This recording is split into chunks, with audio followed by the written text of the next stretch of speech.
Here's the second one. Let's look at this. Will Prince Harry be deported? Oh, please, no, don't. Please, no. Come on.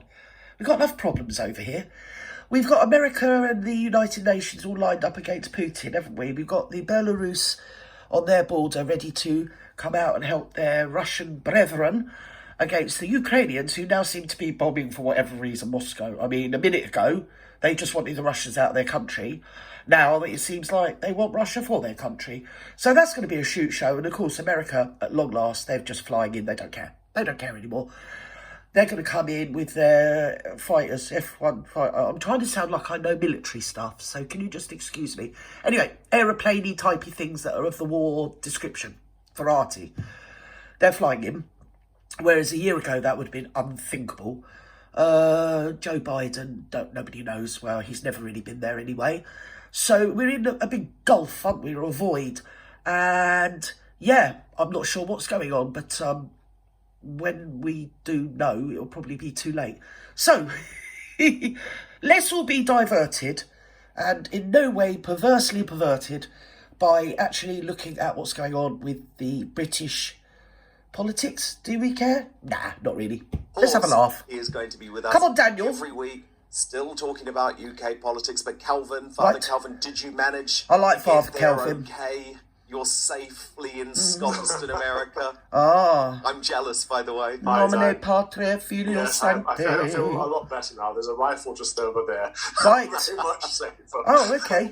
So you're already embracing the Second Amendment. Excuse me. me, For the what? next 45 minutes, we will embrace so what's happening? Quick. The First Amendment. What's going on with FARAGE? Okay, but breaking right now, Nigel Farage has finally brought the issue of two-tier policing to the House of Commons in an extraordinary exchange between himself and the Prime Minister at PMQ Centre. Not the voices in his head, then. And specifically look and listen to the reaction from the Labour benches, who somehow don't believe that this is even something appropriate to ask about. Oh, I love Dan. I love it when he talks to me. He loves me. He loves me. Thank you, Mr. Speaker. Yesterday we witnessed some extraordinary celebratory scenes outside Britain's prisons where, in some cases, go on, you tell them, serious career criminals were released. Yes. And this to make way for, they let my mum out. She died in 2003. They've even let her free. And elsewhere on social media.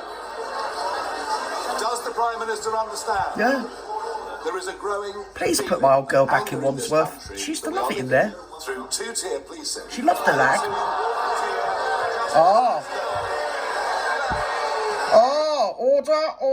Order. Gertie wants to say something. I think they're taking, I've heard varying figures. Was it 40,000, 14,000, 44,000, so many thousand. Anyway, but I've noticed that they're always got the journalists, for some reason, cunningly situated just outside specific prisons, mainly the ones around London. But, you know, Britain is kind of like got prisons all over Britain, not just in London. So, and also they seem to be filming a particular ethnicity. And I happen to know that the ethnicity in the prison population is minority white. That's all I'm saying. Not saying no more than that, because if I do, I'll get myself in trouble. And I can't say anything that might possibly be accurate. So I'm wondering if the cameras were there to obfuscate the fact that, well, this is something that's going on, and there was specifically people being freed that they had to dilute by making out. Look over there. We're letting those people out. We're not letting these people out. We're letting those people out. Everybody look at all these white people. They're thugs, you know. They're thugs. They're covered in tattoos. Oh, they're horrible people. Yeah, and we're never going to know, are we? We're never going to have a rundown of the people they let out and their background and what crimes they've been in there for. The media seem to know a lot of the white people's working class sort of white hoodlums, and they're all rough as old rags, aren't they, really? To be honest, they should have stayed in. But it's a bit, am I allowed to say that it's a bit odd, because I happen to know that the prison population is, well, white working class is the minority, not the majority. Majority. Or majority. Anyway, because it's about me, it's a majority. Right, let's go. Go on, Nigel. Yo. Tell him. to be put in a position of Give him having what to for? release people should Oh, be well, in here he prison is. Oh, because the God. last government broke the prison system. Yes. Don't mess with him. He's got all his concubines. He's got his broads with him. Look, this guy's got another one now. Where'd he get her from? Yes, he's got the girls. Don't you start on him. He'll get his girls to have a go at you. They're at you with their handbags. His Bints.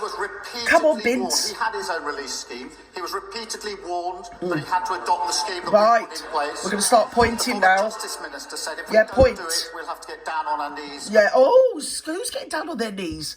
Do we want to hear about you and your concubines? Really? Who's getting down on their knees? And why are they doing it in public? And why aren't I? Well, I should have been informed, shouldn't I? I should have been informed. We should have been warned.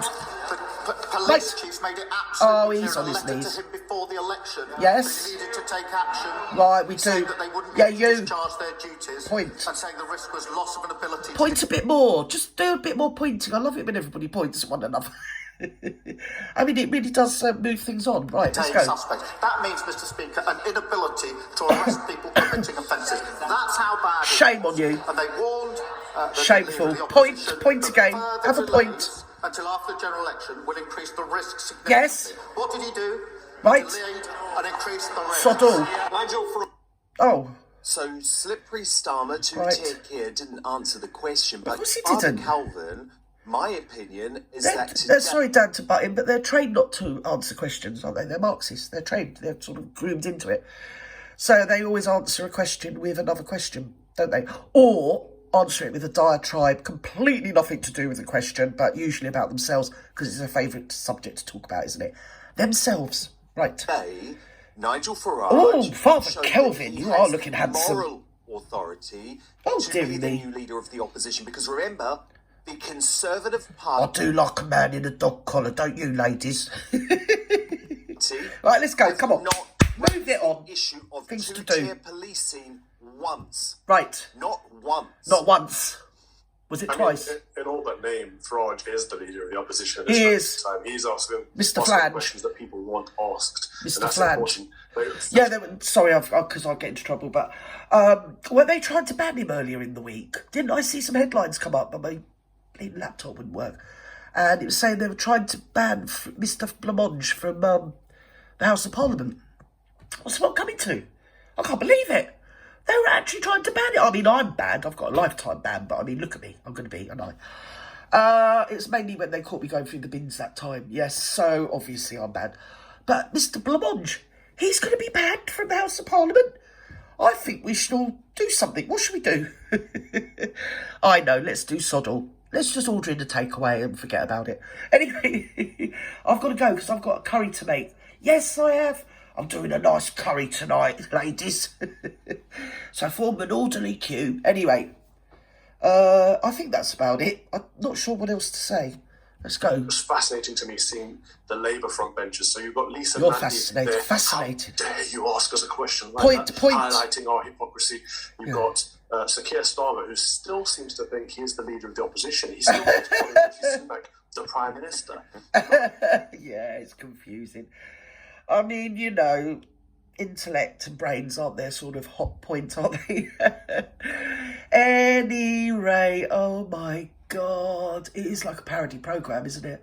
What was that one with Rick Mail they used to do? That's about behind the scenes of Parliament, and that other one as well in the 80s. You might possibly think that, but I couldn't comment. Do you remember that one? I can't think what that was about. But because I was always at work in those days, but I do know of these. They were really funny about the machinations behind the scenes of Parliament and power. And basically, it's not a lot goes on, really, you know. I've seen busier and more productive old age people's homes than them lot. They're always in the free bars getting pissed. I mean, who wouldn't be? Anyway, bye-bye, love you and leave you. Bye.